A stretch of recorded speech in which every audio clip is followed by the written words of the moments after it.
When we get excited about an idea and agree to it, we high-five each other. Right.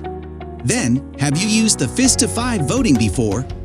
The fist to five is a voting technique used in meetings to rate your opinion on a matter with a show of hands on a scale from 0 to 5 to facilitate decision-making. How to fist to five vote? Raise a clenched fist to express that you totally disagree with the decision. Therefore, no consensus is reached. One finger up means you disagree with the decision but won't stand in the way of consensus. Raise two fingers to show that you don't particularly like the decision but will commit to it nevertheless.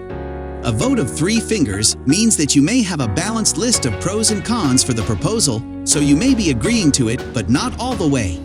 Hold four fingers up if you think the proposal looks legit and you stand behind it.